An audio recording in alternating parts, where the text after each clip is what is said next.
Hey guys, welcome back to the channel. In this video, because of the last video we made on the 359, we figured we better hurry up and kind of try to tell you guys the history on this truck. Right. This is Michael. You've seen him in the videos with us before. Few. We've been in a few. This is the guy that talked me into buying it.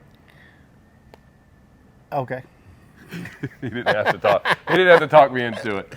But anyway, this is who I got a truck from, and we're gonna sit down and kind of go over all the stuff, throw some pictures in here, and kind of give you guys the history and what we know about the history of the truck. And maybe some of you guys, maybe someone's watching this, knows some further information from before even what we've been able to figure out.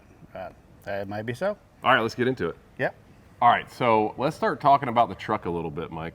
You know, we done a few videos on this thing back when we went to the Kaiser's truck show. Right. And a couple people on Facebook had reached out that knew some history on the truck. Right. And obviously you know some history about it. A little. A little. You got it from a guy out of Virginia. That's right.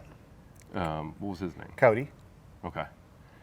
And did you drive it home or no? No, I pulled it home. Okay. It was he had got it running, and he'd done some suspension work under it, but didn't hardly have that all finished. Okay. Shocks, there's a lot of little stuff, maybe a few airlines.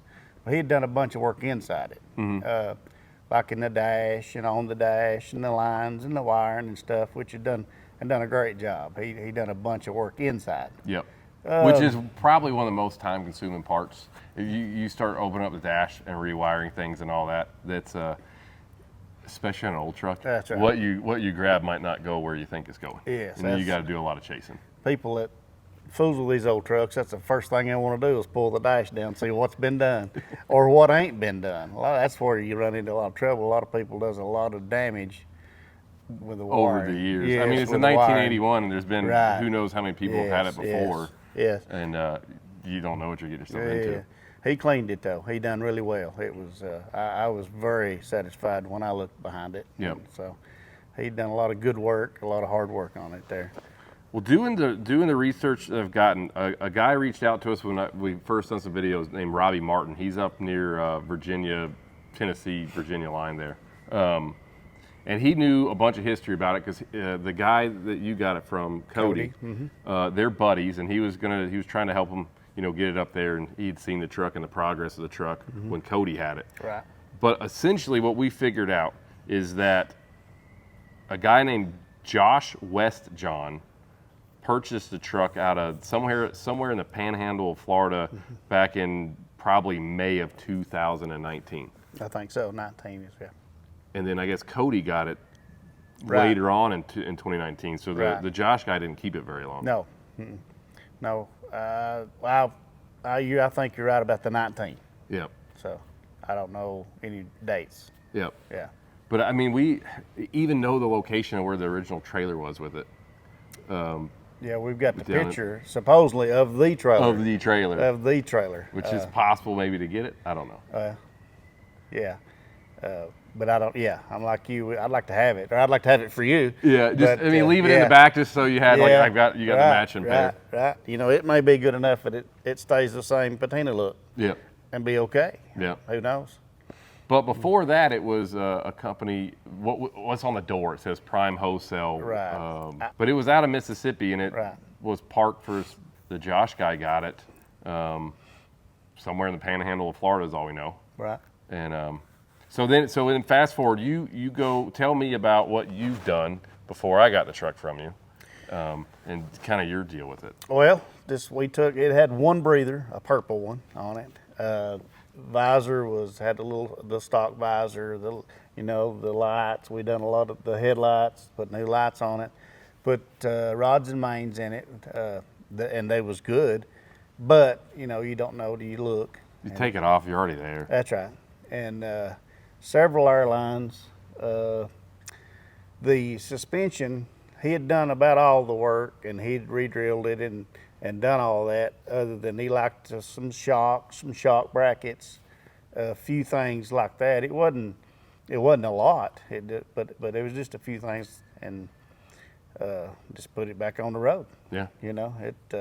Transmission's great, the motor's great. We had some heating issues, but what the deal was that was its first. When we went to Virginia, that was its. That was That the was first his drive. main voyage. I mean, it left the house and we headed to Virginia, and that was pretty fun and interesting. And of course, that's my deal anyway. I got this truck just exactly the way I love to get them. Mm-hmm. You know, if I can't improve them, I can't do no good anyway. You know, so I like them that way, and that's what I do. You know, and like I told you, you know, a fella asked me one time. He said, yeah, you told me what all you did, but you didn't tell me what you didn't do. I said, okay. I said, I understand. So It ain't a new truck. I told Brad up front, I said, I've just told you what I've done, not what I didn't do. Okay, so it is an old truck. You know, you do the best you can, and I have a stopping point, you know, usually on. So at what point do I get it to where I go and I let another man take it over? Mm-hmm. Well, I like to get them going, running, where I can drive them. Let it go. Let it go. Let it go. I didn't know I needed a truck. I don't need a truck. I didn't even know I wanted a truck or nothing until we were going to Kaiser's show. Right. And I didn't even know what truck you were driving up here. Mm-hmm. So you're like, yeah, I'll meet you over there in the morning. We'll head out. Mm-hmm. And you pulled in with this thing. And I was like, man, that's a cool truck. And then lo and behold, a few conversations later. Well, it was the same as an all weekend tryout for you. Yeah. You know, and even the trouble. I mean, we ended up in the garage. You know, Oh, yeah. you think, well, there's no way this man would want this truck. Heck, we had to work on it all weekend. You know, so it wasn't that bad, but it ended up being the gear was spinning on the water pump. Yep. You know, and we tried to do it, but it was still cooling a little. And I don't know how, but anyway, we put a new water pump on it, and it's great. So. Yeah. I mean, it's been, I don't know. We've just been kind of working on it, playing with wiring and changing some lights, and we got some wheels and doing a bunch of different stuff to it. I mean, it's a pretty neat story behind the truck. If anybody else has watched these videos and y'all know anything or have photos or know anything about that Prime company that had it before, share it with us. It's semicasualshow@gmail.com is our email, or you can send us a message on like Facebook or something.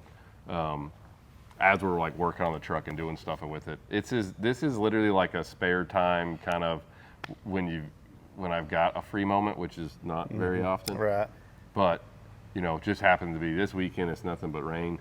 So it was like, well, come up here and work on the truck a little bit. So I don't know. There's some history behind it. Oh, yeah. Well, it's different. That's the big thing. You know, everybody that sees it, they look at it and then they look again and it's like, not hardly seen something like that. Yeah. You know, I mean, I'm sure there's plenty of them somewhere. You and your wife did all the interior. We did the interior. In the cab. I mean, the interior inside the thing is awesome. Yep. We did the interior. We kind of made it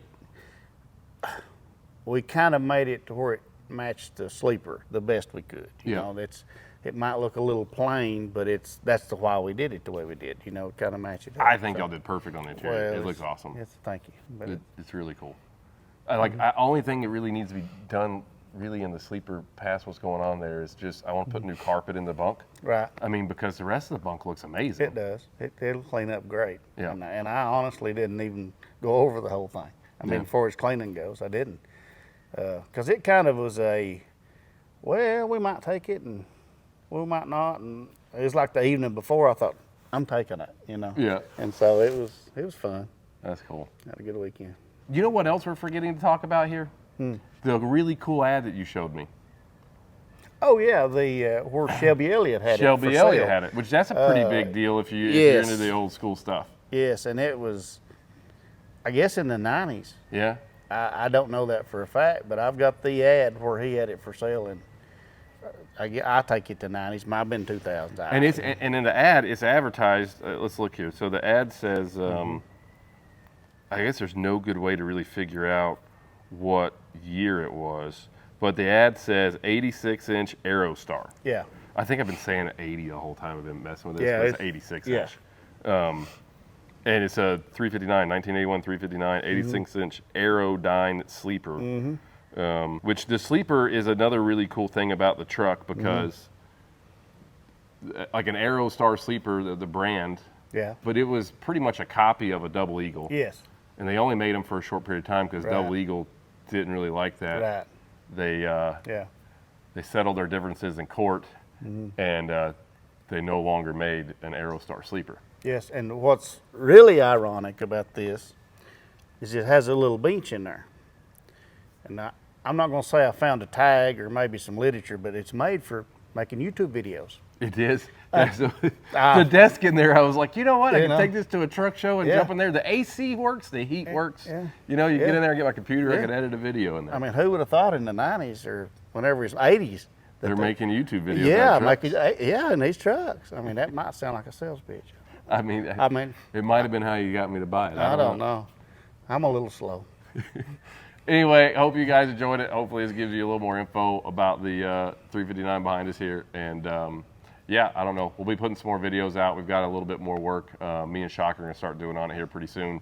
So again, it's going to be probably a pretty lengthy process of doing this truck just because very few free weekends. We've got so much we have to do in the shop and customer trucks and everything that this is literally like a Saturday or Sunday afternoon thing. This is what you do. You just pull your sleeves up. Are you ready? Yeah. That's right. All right, guys. Hope you enjoy the video. Make sure you like, subscribe, follow us on Instagram at Semi Casual Show. We're also on TikTok and Facebook, all those at Semi Casual Show. And don't forget, tell us in the comments, what do you think about the truck? Do you have any suggestions of stuff we could do with it? Kind of listen to it all. The last video I put out, I said that we were, I was maybe not going to put horns on it, but everybody in the comments. Yeah, last night they really got you on that. Yeah. I'm putting horns on it, so that's happening. Yep. So, hope you guys enjoyed it. We'll talk to you later.